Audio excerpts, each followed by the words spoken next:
반갑습니다. 와룡봉추입니다. 자, 오늘 7월 16일 오전입니다. 미국 시장 얘기 잠깐 말씀을 좀 드려보고 우리 시장 그리고 HLB까지 말씀을 드리도록 하겠습니다.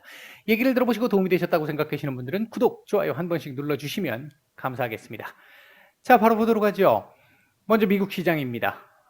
나스닥이 어제 제가 말씀을 드릴 때 14,500포인트 중반, 뭐 언더슈팅 나오면 14,500포인트 정도까지의 조정을 말씀을 드렸는데, 일단 장중 언더슈팅이 조금 더 나오면서 14,400포인트 중반대까지 일단 찍고 아래 꼬리를 달고 올렸습니다. 장막판에 조금 올려주었죠. 오늘 미국 시장 상황 일단 이렇게 나왔던 이유 중에 하나가 반도체 섹터 쪽에서 이 반도체 쇼티지 문제가 있으면서 사실은 일장일단이 있었던 부분이 뭐냐면 매출 자체가 증가할 수 있는 부분은 수량은 주는데 부족한 상태니까 가격이 지금 많이 뛰었단 말이에요. 그동안 많이 뛰었던 부분이 있었는데 이 부분들이 하반기 정도쯤 되면 해소가 될 것이다 라는 얘기가 나오면서 일단은 이렇게 되면 가격 하락에 대한 압력이 생기잖아요. 이제 이 부분 때문에 일단 시장이 좀 주목을 했던 것 같은데, 반대로 얘기하면 수량은 조금 증가할 수도 있는 상황이 됩니다. 뭐 물론 중국 측에서 이 비트코인 채굴을 금지시키면서 전체적으로 한참 피크 때만큼의 수량은 아니겠습니다만 시장이 우려하는 만큼의 문제가 나타날 걸로 보여지진 않습니다. 일단 어제 그 부분이 처음 나타난 거기 때문에 반응을 했다 정도라고 볼 수 있을 것 같고요. 파월 형님의 발언은 역시나 뭐 마찬가지 기존의 발언을 그대로 이어갔는데 한 가지가 추가가 됐죠. 현재의 인플레이션 상태에 조금 만족스럽지 않아. 이거 좀 기분 나빠. 찝찝해. 라고 얘기했던 부분 하나가 일단 시장에 영향을 조금 주기는 했습니다. 물론 그렇다고 해가지고 이 발언 하나 가지고 다음 FOMC에서 바로 뭐 테이퍼링 금리 인상 절대 제가 봤을 때는 뭐 절대라고 말씀드릴 수는 없습니다만 제가 봤을 때는 그건 뭐 말도 안 되는 얘기라고 생각하고요. 오히려 지금 현재 그 미국도 지금 확진자가 급증하면서 3만 명 또 넘어섰잖아요.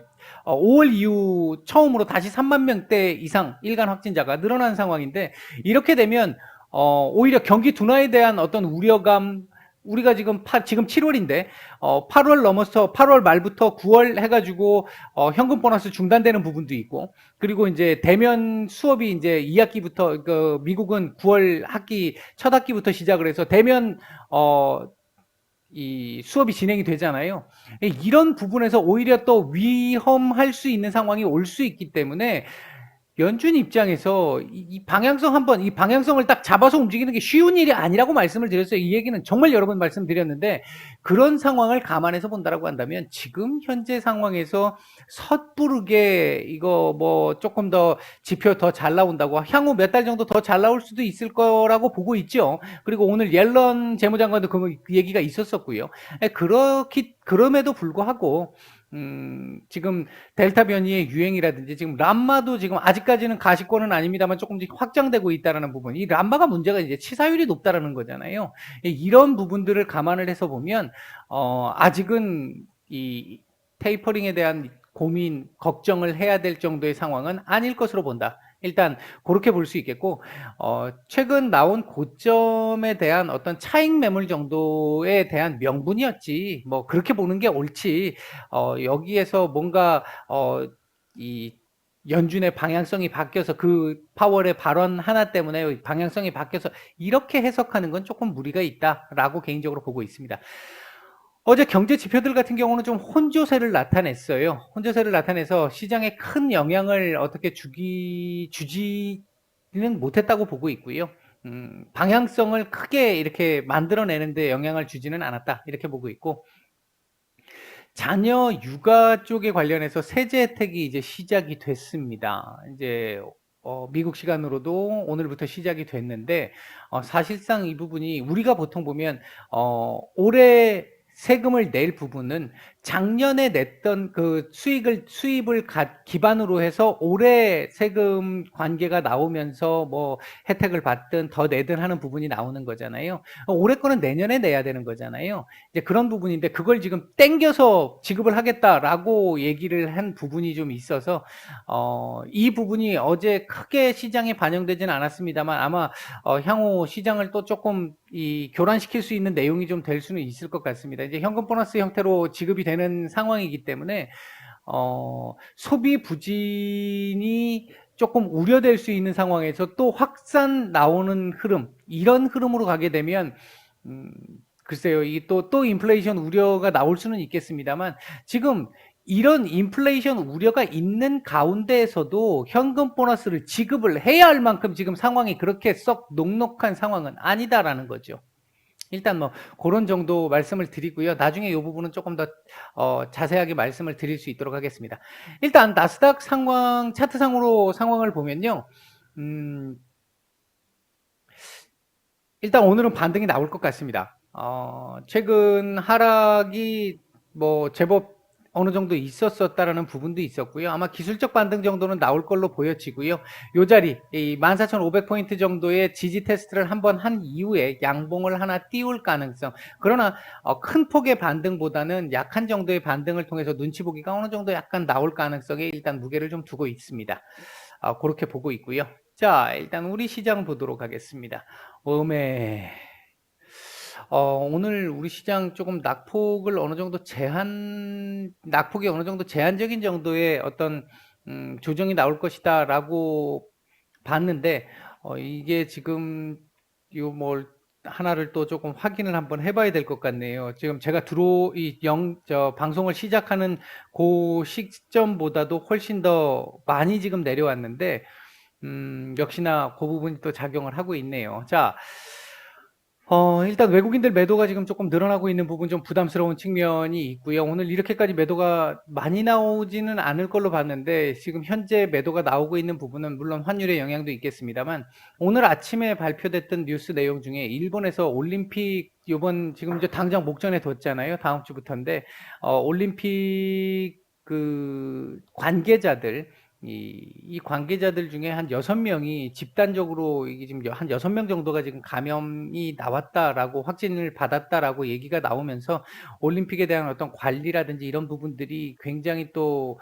급박하게 돌아가는 이런 상황이 오늘 나왔습니다. 그에 따라서 지금 일본 증시가 급락을 하고 있는 상태고요. 그 영향을 우리도 지금 받고 있는 걸로 보여집니다. 좀 아쉽습니다. 차트상으로 놓고 봤었을 때 어제 말씀을 드린 게 우리 차트상으로 놓고 보면 3,300 돌파가 가능한데 어제 미국 시장의 상황을 고려해서 본다라고 한다면 오늘 조정이 예상이 된다. 하지만 큰 폭의 조정이라고 보기보다는 일정 정도 이 하단은 제한적일 것이다. 이렇게 말씀을 드렸는데 그 시각 뭐 크게 변한 거는 없는데 지금 이제 3,260이면 올 자리까지 온 거예요. 여기 자리가 강한 지지 라인은 아니지만 그래도 지지 역할을 할 수 있는 자리다라고 보면 이제 거의 오늘 나올 수 있는 조정폭은 좀 나온 걸로 보여집니다. 그 자리를 찍었기 때문에 일단 보여지는데 오늘 이 자리를 잡고 어느 정도 아래 꼬리를 좀 달아줘야 하는 날, 달아줄 것으로 보고 있는 상황. 일단 기본적으로 3,270 정도까지는 회복을 하고 마감을 해주는 게 좋은 그림인데 일단 그 부분이 나올지는 좀 지켜봐야 될 것 같습니다. 일단 현재 외국인들 매도가 조금 나오고 있는 부분이 조금 기분 나쁜데 다만 오늘 장 초반에 요 구간에서 계속해서 이 시장의 전체적인 수급은 그렇게 썩 좋지가 않은, 물론 방향성이 명확하게 나온 정도의 상황은 아니었습니다만 그렇게 썩 좋지 않은 상황이었는데 요렇게 지금 더 밀리면서 피크를 찍으면서 시장 수급이 조금씩 개미 눈물만큼씩 발톱 밑에 때만큼씩 조금 바뀌어가는 듯한 모습이 지금 나타나고는 있습니다. 아직 물론 방향성이 결정된 건 아닌데 추세가 나쁜 안 좋던 추세에서 조금씩 개선세가 나오고 있는 그런 모습이 지금 현재 진행 중이다라는 측면은 조금 긍정적으로 볼 수 있겠다. 일단 제가 보는 시각에서는 오늘 저점 찍어야 될 자리는 코스피 찍은 것 같다. 그러면 여기서 하방 경직을 어느 정도 조금 보여주다가 오후장 들어와서 약간의 반등을 만들어 주면서 마감을 해주면 오늘 저녁에 미국 시장 어느 정도의 반등이 나오면서 월요일 시장, 우리 시장 조금 안정을 찾을 수 있는 이런 흐름으로 갈 가능성에 조금 더 무게를 두고 있습니다. 그렇게 시장 말씀은 드릴 수 있겠고요. 오늘 현재 움직이고 있는 섹터들 보게 되면 전력 부족 문제 관련해 가지고 스마트 그리드 섹터들 지금 조금 움직임이 좀 나오고 있고요. 그다음에 이제 파월 의장이 비트코인 가상화폐 관련해 가지고 얘네들 힘 못 쓸 거야, 결국 안 될 거야, 디지털 화폐 쪽으로 몰릴 거야라는 얘기가 나왔었죠. 디지털 화폐 얘기를 하면서 그런 부분들 때문에 관련주들 지금 조금 움직임이 좀 나오고 있고요. 장 초반까지만 해도 2차 전지라든지 이런 어제까지 계속해서 움직였던 섹터들 조금 약했습니다만 그래도 상승폭이 좀 있었는데 윗꼬리 달고 지금 조금 밀려 나가는 흐름들이 좀 나오고 있습니다. 여름 수혜주들 조금씩 올라오고 있는 모습이고요. 오늘 같은 경우도 지금 굉장히 지금 이 수급의 순환이 굉장히 빠른 상황입니다. 이게 이제 단타 하시는 분들 같은 경우에 정말 선수급으로 잘하시는 상위 0.1%들은 정말 좋은 시장이 될 수 있는데 나머지 어설픈 단타들은 상당히 힘든 상황이 될 수 있을 거라고 보여지네요. 자, 현재 외국인들 매수하고 있는 종목들 보게 되면 NC소프트, LG화학 정도 눈에 띄고요. 매도 상위 쪽에서는 삼성전자, DB하이텍, SK하이닉스 정도 눈에 띕니다. 그렇게 크지는 않아요. 코스닥 쪽에서는 카카오게임즈, LNF, 휴마시스, GST, 옴니시스템, 코엘패션, 천보 이런 종목들 눈에 띄고요. 매도 상위 쪽에서는 에코프로 H, 에코프로 BM, 에코브라더스들 조금 문제가 좀 있네요. 좀 매도가 좀 나오네요.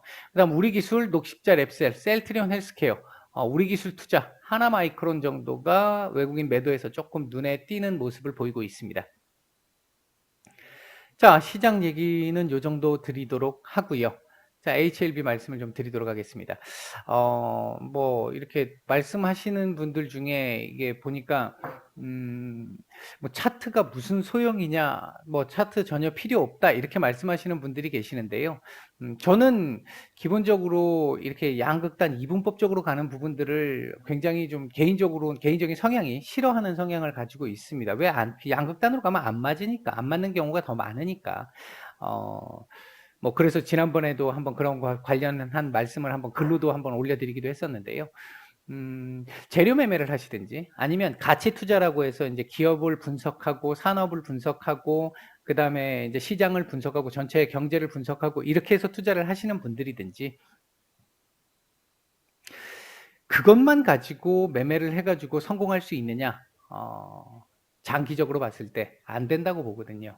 반대로 차트만 가지고 보는 이 사람들, 이제 차트쟁이들 소위 얘기하는 기술자라고 하죠. 재료 매매만 하는 사람들도 일종의 기술자입니다. 이제 그런 사람들도 그것만 가지고 성공할 수 있느냐? 절대 안 됩니다. 인문과학이라고 얘기를 계속 강조를 드리고 있는 부분이 인간의 심리가 녹아있기 때문에 어느 한 가지만 가지고 움직일 수는 없어요. 둘 다 적절하게 배분이 되어야 한다는 거죠. 차트를 무시하고 그냥 내가 분석해서 산다라고 하면 매수하는 자리나 매도하는 자리를 찾기가 어렵습니다. 그리고 중간중간에 어떻게 움직일지 예상하기가 어렵기 때문에 소위 털리는 상황이 나오기가 아주 쉽죠. 이걸 너무 무시하게 되면. 물론 기관들처럼 이 마르지 않는 샘물을 가지고 있는 사람들은 가격대 무시하고 그냥 사면 돼요. 왜? 물리면 또 사면 되니까. 근데 우리 일반 투자자들은 그거 아니잖아요. 그렇기 때문에 차트를 무시하고 달리는 것도 안 맞다라고 보고 있고, 그렇다고 차트만 너무 맹신하는 것도 안 맞다고 보고 있습니다. 제가 여러분들한테 설명을 드리는 부분은 요즘 같은 경우 변화가 많이 없었기 때문에 이제 차트상에 나오는 움직임만 가지고 말씀을 드리고 있어요. 매일 말씀을 드리다 보니까 지금 그런 상황이고요. 이 부분은 지금 처음 들으시는 분들이나 들으신 지 얼마 안 되신, 제 영상을 보신 지 얼마 안 되시는 분들은 할 얘기가 그렇게까지 많이 없다라고 하면 굳이 안 해도 되는데 왜 매일 하느냐 이렇게 말씀하시는 분들이 계실지 모르겠는데, 이게 이제 제가 기존에 계시는 분들과의 약속이기 때문에 그 약속을 지키기 위해서 지금 저도 하고 있는 부분이고요. 차트를 맹신하지는 말자. 보조지표 마찬가지고. 반대로 너무 무시하지도 말자. 이제 그게 제가 말씀드리고 싶은 거고, 재료나 산업적인 측면도 마찬가지입니다. 소위 얘기하는 애널리스트들이나 전문가들이 이쪽 섹터가 앞으로 굉장히 좋을 거야, 좋을 거야, 좋을 거야 해도 안 가잖아요. 그런 섹터들이 있잖아요. 가는 섹터들도 있지만. 그런 부분들 한번 생각해 보시면 됩니다. 차트상으로도 마찬가지고 예외라는 거 언제든지 있고요. 그래서 주식이 예측이냐 대응이냐 이런 논리도 마찬가지거든요. 이에 대한 논란도 마찬가지거든요. 예측도 필요하고 대응도 필요하다라는 거죠. 모두 다 같이 있어야 한다라는 겁니다. 자, 오늘 일단 HLB 현재 상황을 놓고 보면요. 어제 이 차트에 비해서 오늘 이 캔들만 놓고 보면 캔들은 좀 안 좋습니다. 안 좋은 상황 맞고요. 하락폭을 감안을 해서 보면 기존에 여기서 놀던 게 지금 일로 올라와서 여기서 노는 거잖아요. 그러니까 아직은 괜찮아 보일 수는 있습니다만 어제도 말씀드렸듯이 이 캔들이 그렇게 썩 좋은 캔들이 아니었기 때문에 어제 내용적으로도 그렇고 좋은 캔들이 아니었기 때문에 결국은 여기서 뭐 조금 더 여기를 지지해 줬으면 참 좋겠습니다. 오늘 아랫꼬리라도 달고 36,500원에서 37,000원 그 위쪽 라인을 올려서 마감해 주면 참 좋겠습니다. 개인적인 바람은. 하지만 일단은 현재 그림으로 보면 오늘 아랫꼬리를 찍은 자리도 그렇고요. 현재 그림으로 보면 일단 이 자리까지 다시 한번 볼 가능성이 조금은 높아졌다. 일단 그렇게 볼 수 있겠고 어제 그 K스탑 관련한 얘기는 어제 마감 영상에서 말씀을 드렸던 부분이 제가 말씀드릴 수 있는 부분이었고요. 미리 아무리 그래도 미리 얘기를 해주는 게 맞지 않겠냐, 제 생각이 그런 부분이 있었다 하더라도 미리 얘기를 해주는 게 맞지 않았겠냐라고 말씀을 하시는 분들도 계셨는데 그 부분에 대한 의견 충분히 존중합니다. 그렇게 생각하실 수 있다고 생각하고요. 다만 이제 제가 제 입장에서 봤었을 때는 어제도 그 말씀을 드렸습니다만 법적인 문제가 생길 수도 있기 때문에 미리 말씀드리기가 좀 어려운 부분들이 좀 있었어요. 그 부분 때문에 그리고 이제 뇌동 매매를 유발할 수도 있기 때문에 그래서 따로 미리 말씀을 안 드렸던 부분이었고요. 양해를 좀 부탁드립니다. 이제 그건 생각의 차이가 조금 있었던 것 같습니다. 일단 그렇게 보면 될 것 같고요. 오늘 일단 현재 차트상으로 놓고 보면 오늘 뭐 이렇게 끝나든 아랫꼬리를 조금 더 달든 이쪽으로 내려올 가능성이 높은 쪽에 일단 무게를 둘 수 있는 현재의 모습입니다. 다만 만에 하나 오늘 혹시나 미친 척하고 크레이지 모드 발동해서 요렇게 위로 올려서 36,500원에서 37,000원대 위로 올려주는 양봉 돌려주면 확실히 좀 얘기가 달라질 것 같고, 그게 아니고 요 정도까지 아랫꼬리를 지금 제가 얇게 꺼드린 요 박스권 여기까지 올려가지고 아랫꼬리를 만약에 다는 정도의 상황이 나온다면 혹시나 하는 상황, 양봉으로 돌려준다 그러면 제가 지금 말씀드렸던 그 시각이 조금 바뀔 가능성도 있고요. 하지만 지금 요 자리까지 못 올리는 요런 정도의 지금 현재 정도의 그림이 나온다라고 한다면 1차적으로는 34,500원 이 자리 테스트 한번 더 해야 되는 상황일 가능성이 현재로서는 높아졌다. 이렇게 볼 수 있겠고요. K스탑 관련해 가지고는 향후에 한번 제가 제 생각 이미 이제 지나간 걸 바탕으로 해서 제 생각을 한번 나중에 한번 말씀드릴 시간이 한번 있을 것 같습니다. 그렇게 한번 정리를 해드리도록 하고요. 오늘 금요일인데요. 일단 지금 요 자리 60주선을 맞은 거잖아요. 이런 게 이제 차트를 무시할 수 없다라는 거거든요. 이 자리 돌파가 사실 됐으면 했는데 일단 그 자리 돌파는 못했던 부분이 있었고요. 이 자리까지 내준 건 좀 아쉽습니다. 어제 그러니까 3시 전까지는 이 자리를 지켜줬잖아요. 이제 그 부분 좀 아쉬운데 일단 뭐 어쨌든 결과적으로 지금 현재 이렇게 만들어진 상태에서 놓고 보면 주봉상으로 놓고 보면 이 밑으로 내려올 가능성은 좀 줄어들었어요. 주봉상으로는. 일봉상으로는 남아 있습니다. 아까도 말씀드렸듯이 일봉상으로는 이 자리 테스트를 지금 해야 되는 상황, 뭐 이탈할 가능성도 지금 배제할 수는 없는 상황이니까 그렇기는 한데 주봉상으로 보면 이 자리 지지 가능성은 일단 조금 높아 보입니다. 다음 주 장중 이탈은 있겠지만 뭐 하루 이틀 이탈되는 상황이 나올 수는 있겠지만 결국은 이 자리는 종가상으로는 지켜나갈 가능성이 좀 높아진 상황의 그림이다. 여기서 만약에 이걸 깨고 이렇게 또 내려간다 그러면 그건 조금 문제가 좀 있을 수도 있어요. 그때는 그렇기 때문에 아마 요 자리는 좀 지켜나가지 않을까 생각이 들고, 아마 다음 주는 요 안에서 노는, 요 좁은 범위권 안에서 요렇게 노는 정도의 흐름 정도를 기대해 볼 수 있는, 일단 주봉입니다. 주봉상으로는 고렇게 볼 수 있겠고요. 월봉상으로는 아직 좀 남았죠. 남았는데 윗꼬리를 좀 이렇게 월봉이 이렇게 나오는 게 안 좋죠. 이게 요번 달 그냥 요런 정도 선에서 마무리했으면 제일 좋은 상황인데, 일단 이렇게 만든 이상은 이번 달 말까지 38,000원대 이상은 올려놓고 38,000원, 9,000원대까지는 올려놔야 다음 달도 하락 걱정을 좀 덜 할 것 같다. 이제 좀 시각이 바뀌었어요. 어제 한번 변수가 발생했잖아요. 의외의 변수가 발생을 했기 때문에 그 변수를 반영해서 본다라고 한다면, 그래서 의외의 그림이 나온 상황인데, 이 부분을 반영해서 본다라고 한다면 이번 달 한 38,500원에서 39,000원 정도까지는 올려놓고 마감을 시켜야, 이번 달 말까지 그 정도는 올려놓고 마감을 시켜야 다음 달 하락보다는 한 달 정도 횡보 내진 추가 상승 가능성이 생깁니다. 제가 이렇게 또 말씀을 드리면 또 말을 바꾼다 이렇게 얘기하시는 분들이 계실 수 있을지 모르겠는데요. 이런 게 아까 말씀드렸던 대응 관계잖아요. 예측을 했는데 뭔가 변수가 발생을 했어요. 그럼 그 변수 발생한 부분을 반영을 해야 되면, 반영을 하게 되면 바뀔 수 있는 게 당연한 거 아니겠습니까? 그걸 안 바꾼다 그러면 그게 잘못된 거죠. 일단 그런 시각으로 보시면 될 것 같습니다. 오늘 일단 오전 영상은 이 정도까지 말씀드리고 마치겠습니다.